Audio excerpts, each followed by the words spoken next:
तुम्ही पाहत आहात कबीर न्यूज नेटवर्क त्र्यंबकेश्वर. निर्भीड विचार, परखड मांडणी आणि बेधडक बातम्या. त्र्यंबकेश्वर तालुक्यातील प्रत्येक घडामोडीचा अचूक वेध घेण्यासाठी सज्ज आहोत आम्ही. तालुक्यातील ताज्या अपडेट्ससाठी आता सबस्क्राईब करा Kabir news network Trimbakeshwar. Sting operation मध्ये अडकले विश्वस्त. पोलीस म्हणतात गैरव्यवहार, समर्थक म्हणतात राजकीय षडयंत्र. नमस्कार, मी अमिता गावंडे.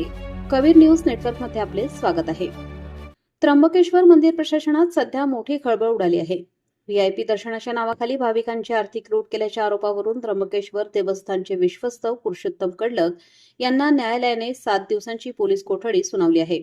या कारवाईमुळे धार्मिक आणि राजकीय क्षेत्रात वादाचे मोहोळ उठले असून ही कारवाई खरंच न्याय आहे की यामागे काही राजकीय समीकरणे आहेत?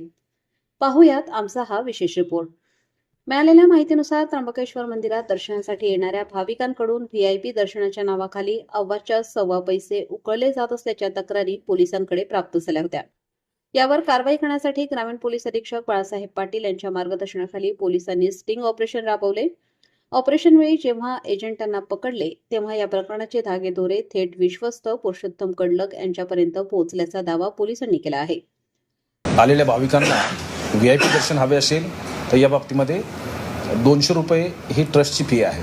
या 200 रुपयाच्या फीमध्ये त्यांना व्हीआयपी दर्शन दिलं जाऊ शकतं. परंतु या 200 रुपयाच्या फीच्या पाठीमागे त्यांना तात्काळ दर्शन व्हावं, व्हीआयपी दर्शन आणि अधिक लवकर व्हावं यासाठी काही एजंट्स हे सातत्याने काम करत होते आणि त्यांना 3,000 ते 9,000 रुपये, कधीकधी 12-13,000 रुपये सुद्धा त्यांच्याकडून घेतले जात होते. अशा स्वरूपाच्या तक्रारी हे आमच्याकडे प्राप्त झाल्या होत्या. मी स्टिंग ऑपरेशन केलं. भाविकांना कशा पद्धतीने 200 रुपयाच्या तिकिटामध्ये 3,000 रुपये घेतलं जातं या बाबतीमधले संपूर्ण एव्हिडन्स बेस हे ऑपरेशन केलं गेलं. याच्यामध्ये जे सुरुवातीला आरोपी पकडले गेले ते शनिवारी त्यांना अटक केली. त्यानंतर त्यांच्याकडून आणि इतर सर्व एव्हिडन्सच्या आधारावर काल रात्री 1 वाजता विश्वस्त त्र्यंबकेश्वर देवस्थान ट्रस्ट पुरुषोत्तम कडलक यास अटक केलेली आहे.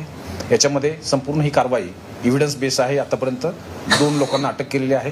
आणखी काही नावं निष्पन्न झालेली आहेत आणि त्या नावाच्या आधारावर त्याचं व्हेरिफिकेशन झाल्यानंतर त्यांना लवकरच अटक केली जाणार आहे. न्यायालयाने दोन्ही बाजूंचा युक्तिवाद ऐकून घेतल्यानंतर कडलक यांना 7 दिवसांची पोलीस कोठडी सुनावली आहे. एकीकडे पोलीस तपासाचा फास आवळत असतानाच दुसरीकडे सोशल मीडियावर पुरुषोत्तम कडलक यांच्या समर्थकांकडून मोठ्या प्रमाणात व्हिडिओ व्हायरल केले जात आहेत. या व्हिडिओमध्ये कडलक हे सर्वसामान्य भाविकांची सरळ हाताने मदत करताना आणि रात्रंदिवस ग्राउंड लेव्हलवर राहून काम करताना दिसत आहेत.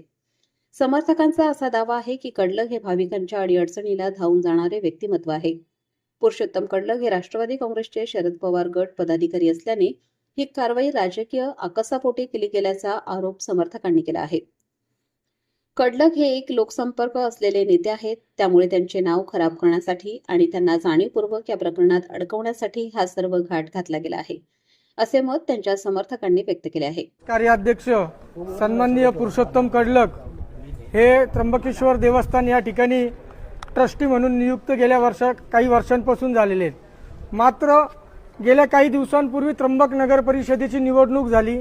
त्या नगर परिषदेच्या निवडणुकीमध्ये पक्षाची बाजू ठामपणे त्या व्यक्तींनी मांडली. त्यानंतर गेल्या 2 दिवसांपूर्वी तुषार भोसलेंचं पवार साहेबांबद्दलचं एक स्टेटमेंट आलं होतं आणि त्या स्टेटमेंटला सोशल मीडियावर उत्तर देण्याचं काम पुरुषोत्तम कडलकांनी या ठिकाणी केलं होतं आणि त्याचाच प्रसाद म्हणून पुरुषोत्तम कडलकांच्या गळ्यात हा हार घालण्यात आलेला आहे.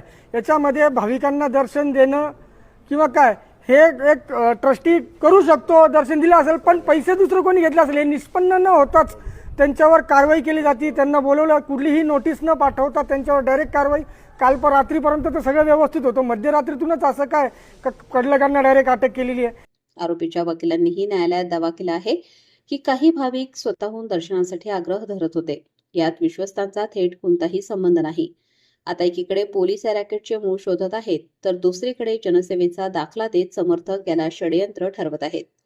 नक्की सत्य काय आहे हे पोलीस तपासाअंती स्पष्ट होईलच. मात्र या सर्व प्रकरणामुळे त्र्यंबकेश्वर मंदिराच्या प्रतिमेला गालबोट लागले आहे हे मात्र नक्की. या प्रकरणाच्या प्रत्येक अपडेटसाठी पाहत रहा Kabir news network Trimbakeshwar. Video आवडल्यास लाईक करा आणि चॅनलला सबस्क्राईब करायला विसरू नका.